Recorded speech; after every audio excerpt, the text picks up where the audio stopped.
Restore us, O God, to your joy. Those of you who know me know that I enjoy football a whole bunch. And unfortunately, for the most part, college football season was done last week. And so there weren't a lot of games to be watched on TV yesterday. So I joyfully gave up the control of the remote to my sons as we were sitting in the living room. I had turned it to a news program, and they didn't want to watch news. I said, here, watch what you want. They flipped through the channels, and lo and behold, they ended up on a channel that was showing a Christmas program.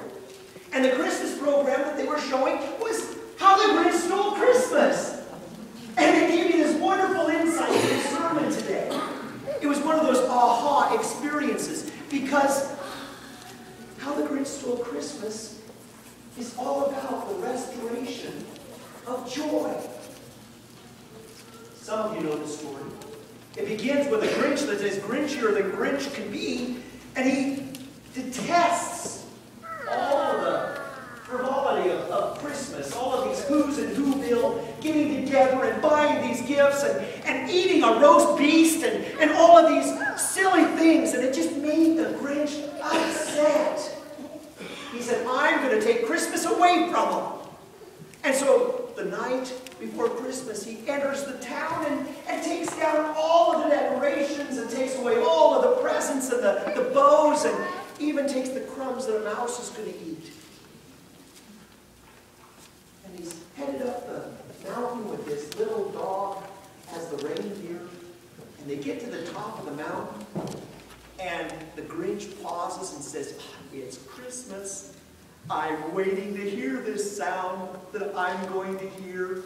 He's sure that he's going to hear this sound of frustration and anger. He listens, he hears something. I've got to listen closely. And he doesn't understand. He looks. And the Who's down in Whoville are circled up, and they're singing Merry Christmas. He didn't stop Christmas from coming after all.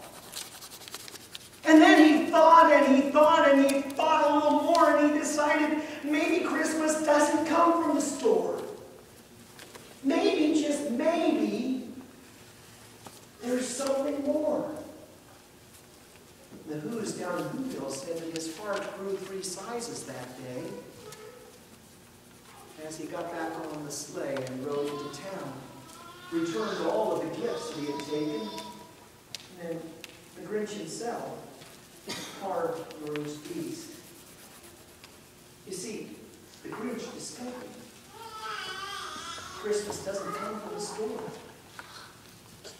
There's a whole bunch more.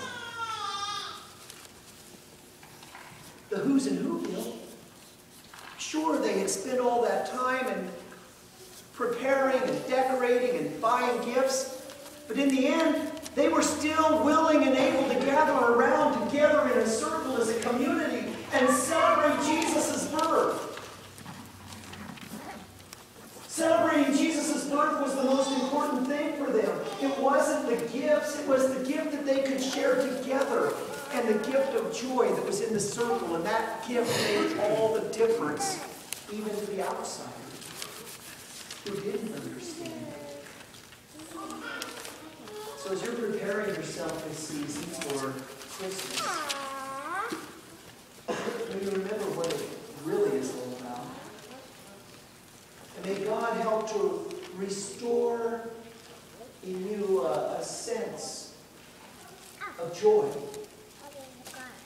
Joy that goes beyond the stuff and the stores and leads to so very much more.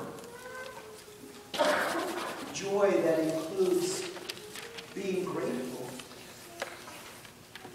for what God has done for us and will continue to do for us. There's a story of a young man who was attempting to climb in the Alps. It was his first climb. He was accompanied by 2 guides. It was a steep and hazardous ascent, and as he got closer and closer to the top, he was very grateful that He felt safe because there was one ahead of him and one behind him that knew what they were doing. And the one ahead, when they neared the very peak of the climb, moved to the side to allow the novice the experience of being the first to be at the summit. And the novice got up, and as he got to the summit, he attempted to stand up, not recognizing all of the strong winds. And the guide quickly said, "To your knees, sir. In order to really enjoy this, you must be on your knees." Oh, how true that is. When we get to the summit, to understanding who Jesus is, it's when we go to our knees that we are at our greatest. For the joy of the Lord is our strength, yes. And it's when we're on our knees that we recognize that the joy of the Lord is with us. For I bring you good news of a great joy which shall be for all the people, that for you is born this day in the city of David a Savior, who is Christ the Lord.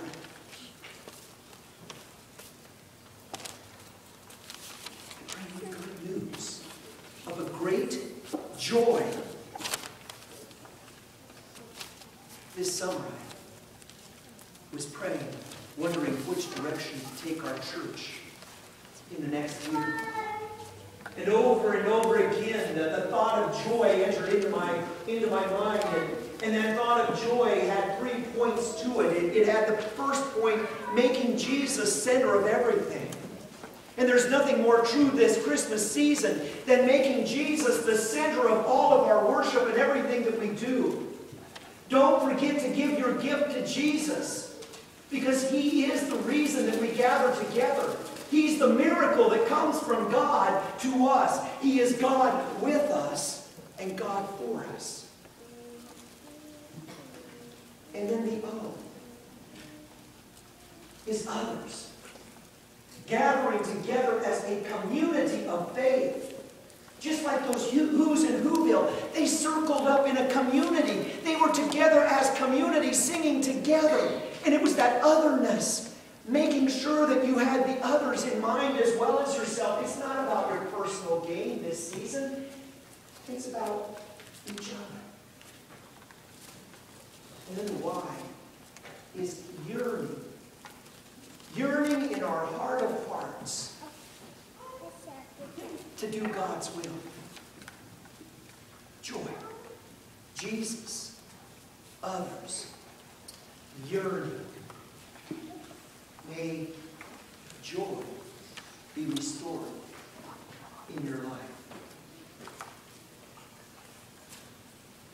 For Christians, joy is much more than frivolity and happiness and fun.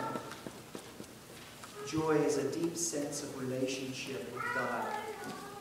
As was mentioned earlier, sometimes the things that we're going through are painful in life, and joy is knowing that whatever we're going through, we still have God on our side. And it gives us an inward strength. This morning, 5 minutes before worship time, the 8 o'clock service, I got a phone call. One of the members of our parish passed away.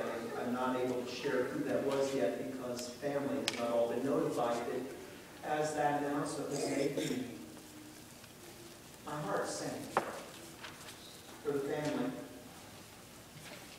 because this is an extremely delicate time to face death of a loved one. And yet God's timing couldn't have been better for me, because it gave me opportunity to understand that joy is a part of working through our pain. It made me realize that as I preached this morning, there are those of you who are going through your own painful struggles that you think that nothing is worth it, that Christmas really shouldn't come. And that's nothing further from the truth. Christmas needs to come. Not the gifts from the store, but the greatest gift of all. The gift of God with us. Emmanuel. That restores hope, restores peace, restores joy. So if you're going through a painful time, don't forget to thank God that He's with you. More importantly, don't forget that He is with you. Offering joy to the world. Because our Savior is come. Not will come, not has come. Our Savior is come. I bring you good news of a great joy, which is for all people. To you is dead a Savior who is Christ. Restore us, O God, to joy. Amen. Our closing hymn this morning